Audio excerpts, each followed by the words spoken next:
ঢুকা পরে দেখি সান্ডা মান্ডা দিয়ে ভরে গেছে। ওই দিনে আমি বাংলাদেশ অ্যানিমে পডকাস্টের মধ্যে লাইভের মধ্যে একটু জয়েন করছিলাম, সবাই আমার মাম্মা নিয়ে কথা বলতেছিল জন্য। ওইখানেও দেখে আমার মাম্বার সাথে সবাই এই কি বলে সান্ডার বিক্ষোভ প্রতিযোগিতা করতেছে। আমি বুঝতেছি না এই সান্ডাটা কি, এরা কই থেকে আসলো, কেমনি কি হইলো। তো আজকে আমি একটু ইউটিউবে বের হয়েছি এই সান্ডার সম্পর্কে একটু বেশি করে জানার জন্য। বাংলাদেশে দেখলাম কয়েকটা নিউজ রিপোর্ট চ্যানেল এই সান্ডা নিয়ে বেরো দিছে, মুখের মধ্যে গুইসাপ। আমি জানি না কি, আমি আসলে জিরো আইডিয়াস সান্ডা মানে কি, সান্ডা জিনিসটা কি। তো আজকে আমি এখানে দেখবো। আমি জাস্ট জানি এটা গুইসাপ, একটা জোক, এটা নাকি হেলদি সামহাউ, আর এটা ডিপ। আমি জাস্ট কিছু একটা নিউজ রিপোর্ট থেকে দেখতেছি, আমি আসলে খুবই কনফিউজড সান্ডা কি আন্ডা এটা মানে কি। ওকে, একটু সার্চ দেওয়ার পরে এই জায়গায় আসলো এই চ্যানেল 24 এর আছে, নিউজ 24 এর আমি দেখবো।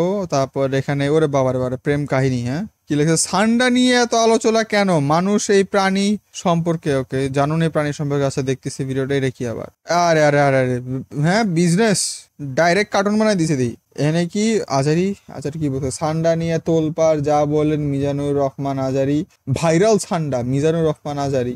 আচ্ছা আমি এখানে কয়েকটা দেখি। সান্ডার কাহিনী আমার সাথে, সান্ডা বা গুইসাপ যেটা বলি না কেন, আমার একটু কাহিনী আছে এটার সাথে। ছোটবেলায় অনেক জিনিসপত্র দেখছি, ওখানে অন্য একদিন কথা বলবো নি। বাট আপাতত আমরা সান্ডার আজকে জাস্ট অরিজিন স্টোরি নিয়ে সম্পর্কে জানবো। তো আমার মনে হয় এখান থেকে শুরু করা উচিত। চ্যানেল 24 এ তারা একটু সান্ডা সাউদি আরবিতে সান্ডা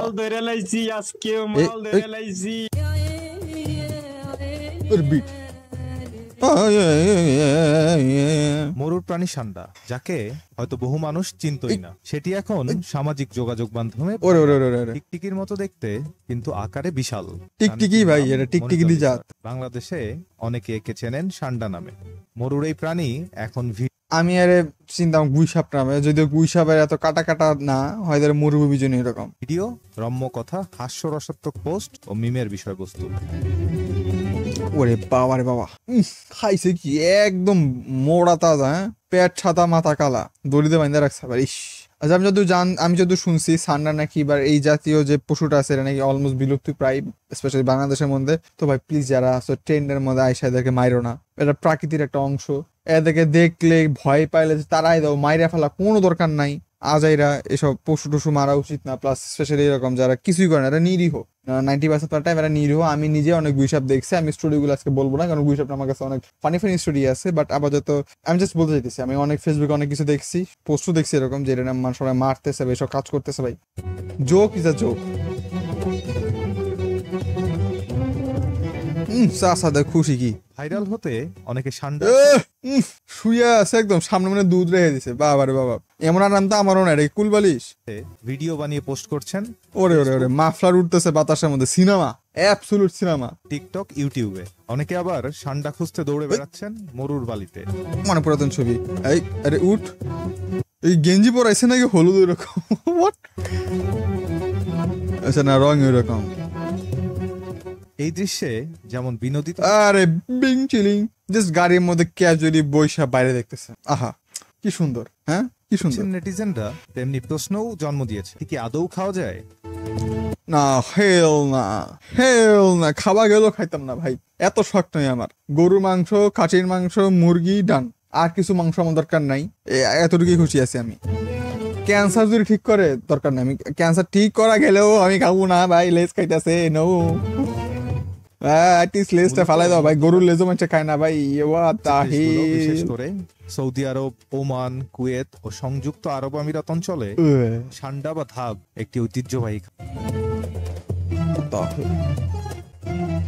আচ্ছা না, আমি জায়গা কেন পোস্ট করছি না, হেল না, এটা ভাইরাল ছবি আমি জানি, বাট নয় বরং একটি শক্তিবর্ধক উপাদান। ওকে ঠিক আছে, আমি একটা বলি, এটা হয়তো ঐতিহ্য খাবার হইতে পারে, ঠিক আছে ঐতিহ্য খাবার। আমরা অনেক উল্টাপাল্টা জিনিস খাইছি, বা তা বলে যে আমরা, আচ্ছা বলি ঠিক আছে, সৌদি আরব একটা মরুভূমির দেশ, ঠিক আছে, হয়তো আজ থেকে মেলা বছর আগে, 300-400 বছর আগে এই মরুভূমির মধ্যে ওরকম খাবার পাওয়া যাইতো। মরুভূমি, দূরের পর দূর, কিচ্ছু নাই, খাবার নাই, খালি ক্যাকটাস আছে মাঝখানে, পানি নাই, কিছুই নাই। ওই টাইমে হয়তো স্যান্ডা, যেগুলা এই সান্ডা বা যেটাই বলি না কেন, গুইসাপ, এরা যেগুলা মরুভূমির মধ্যে থাকছে, ওই টাইমে যেগুলা ধইরা খাইছে। এখন টেকনিক্যালি এটা হারাম না, কারণ আমি যতদূর জানি এটা মুরগি জাতীয়, মানে মুরগি জাতীয় না, এটা মুরগির কোনো জাত না বাই দ্য ওয়ে। মানে আমাদের ইসলামের মধ্যে আমি যতদূর জানি, যেসব পশু পাখি মাংস খায় না, যেসব পশু মাংস খায় না, সেইগুলো আমাদের হালাল মোস্ট অফ দ্য টাইম। এবং গরু, ছাগল, ঘোড়ার মাংস হালাল, তারপরে হইতেছে মহিষ, ভেড়া, এগুলো সব পশু পাখি ঘাস খায়। ঘাসের মধ্যে কিছু পোকামাকড় থাকতে পারে, ওগুলো ঢুকে যায় ভুল করে, ওগুলো ঠিক আছে, ওগুলো সমস্যা নাই। তো এর জন্য এগুলো হালাল। যেমন শুকর, তারপর কুকুর, বিড়াল, এইগুলো আমরা খাই না, কারণ এইগুলার পশু পাখি খায়, এগুলা মাংস মানে মাংস জাতীয় খাবার খাইতে পারে, যার কারণে এগুলো আমাদের ইসলামের মধ্যে হারাম। সান্ডা আমার যতদূর মনে হয় এটা মরুভূমির মধ্যে ছোট ছোট পোকামাকড়, যেগুলো যে মুরগি যেগুলা খায় ওরকম ছোট ছোট পোকামাকড় খায়, আর খুব সম্ভবত এগুলো ঘাস ফুসও খাইতে পারে, আমি জানি না কি কি খায় না খায়। অর্জনে দ্বারা এটা হালাল, আমি জানি না স্টিল হালাল হইলো, আমার মনে হয় না সৌদি আরবের এই যুগে এসে খাওয়া উচিত। তাদের বহুত টাকা পয়সা আছে, আগে হয়তো এরকম অভাব ছিল, এখনো অভাব নাই আশা করি। সো ভাই প্লিজ ডোন্ট ইট ইট। জবাই করে খাইতেছে আবার একজন। উপাদান হিসেবেও বিবেচিত। আয়ুর্বেদিক চিকিৎসায় ব্যবহৃত এই তেলকে অনেকে যৌন শক্তি বৃদ্ধির উপাদান হিসেবে প্রচার ও করে থাকে। ও ও ভাই ভায়াগ্রা খাও, জাস্ট ইট ভায়াগ্রা, ঠিক আছে, এটা দরকার না। ওরে বাবারে লোগো কি দেখছো, সান্ডা অয়েল, এখানে ঠাপা ঠাপ হইতেছে কোনারের মধ্যে। ওকে, বিজ্ঞানসম্মতভাবে এর কার্যকারিতা প্রমাণিত নয়, তবুও বাজারে এর অফকোর্স চাহিদা অফকোর্স নাই, সব কুসংস্কার। অফকোর্স এর কোনো বৈজ্ঞানিক কোনো ব্যাখ্যা নাই, সব কুসংস্কার ভাই। অনেকে বিশ্বাস করেন এই প্রাণীর মাংস শরীর গরম রাখে, রোগ প্রতিরোধ করে হেল না, এই মরুভূমির মধ্যে কেউ শরীর গরম রাখতে চায় না ভাই, এগুলা জাস্ট এবং যৌন শক্তি বাড়ায়। মরুর কঠিন পরিবেশে বেঁচে থাকা আরবদের জন্য এটি দীর্ঘদিন ধরে একটি উপাদেয় প্রোটিনের উৎস। ভাই মুরগি খাও ভাই, প্রোটিন দরকার হলে মুরগি খাও। ও কি কেন কিভাবে, আমার এদের চ্যানেলটা খুব ভালো লাগে। ওরা একটা দিছে সান্ডা নিয়ে কাহিনী কি আসলে দেখি, আমি ভাইয়ের ডকুমেন্টারি দেখতে পছন্দ করি, ঠিক আছে, দেখি এদেরটা দেখি এরা কি বলে। সাম্প্রতিক সময়ে সামাজিক মাধ্যমে সান্ডা এবং সান্ডার বিরিয়ানি নিয়ে ব্যাপক আলোচনা শুরু হয়েছে। হেল না, লেজ কেন ফালাই দেয় না ভাই, আমরা গরুর লেজও খাই না যতদূর আমি জানি। হোয়াট দ্য হেল সান্ডা লেজ খাইতেছে ভাই? প্রবাসী বাংলাদেশি ভ্লগারের আমার এই খারাপ লাগতেছে বেচারা। থেকে সান্ডা ধরা এবং সান্ডা দিয়ে তৈরি বিরিয়ানির দৃশ্য ভাইরাল হয়েছে। সান্ডা আসলে কি, আরবরা সান্ডা খায় কেন, সে সম্পর্কে আলোচনা করা হবে কি কেন কিভাবে এই পর্বে। হোলি মৌলি। সান্ডা হলো এক ধরনের মরুভূমির সরীসৃপ, যার বৈজ্ঞানিক নাম ঠিক আছে, Inomastix, রেপ্টালিয়া। এবং এটি অ্যাগামিডি গোত্রের অন্তর্গত। আরবি ভাষায় এদেরকে দব বলা হয়। এদের দব, গায়ের রং ওকে। সাধারণত মাটির মতো, এর ফলে এরা সহজে বালুর মাঝে মিশে যেতে পারে। কিন্তু এদের সবচেয়ে আলাদা বৈশিষ্ট্য হলো মোটা কাঁটাযুক্ত লেজ। এই লেজ তারা শত্রুর হাত থেকে আত্মরক্ষার ওকে, জন্য হ্যাঁ, ব্যবহার এরকম একটা করে। সান্ডা আছে, মূলত ড্রাগনের মতো কাঁটাযুক্ত দেখা যায়। লেজওয়ালা টিকটিকি বা স্পাইনি টেইলড লিজার্ড নামে তো তোমরা যারা খাও, তোমরা টিকটিকি খাও। পরিচিত। সান্ডা উত্তর আফ্রিকা, মধ্যপ্রাচ্য এবং ভারতের শুষ্ক ও আধা শুষ্ক অঞ্চলে বাস করে। বিশেষ করে সৌদি আরবের মরুভূমি বেসিক্যালি ডেজার্ট এরিয়ার মধ্যে থাকে না, ডেজার্ট প্রাণী। এরা প্রধানত নিরামিষভোজী, গাছের পাতা, ফলমূল এবং মাঝে মধ্যে ছোট পোকামাকড় খেয়ে থাকে। এই যে বললাম না, এই জিনিসটার কারণে এটা হালাল ধরা হয়। স্টিল হালাল হলেও আমি এটা খাইতাম না ভাই। আমি খাইলে মাংসই বাদ দিয়ে দিলাম, ভেজিটেরিয়ান হয়ে যাই।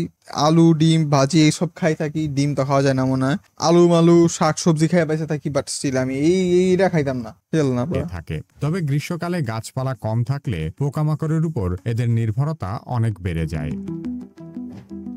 আরব অঞ্চলে বিশেষ করে মরুভূমির বেদুইনরা সান্ডার সহজলভ্যতা এবং ঐতিহ্যগত খাদ্যাভ্যাসের কারণেই টিকটিকি জাতীয় এই প্রাণীটি খেয়ে থাকে।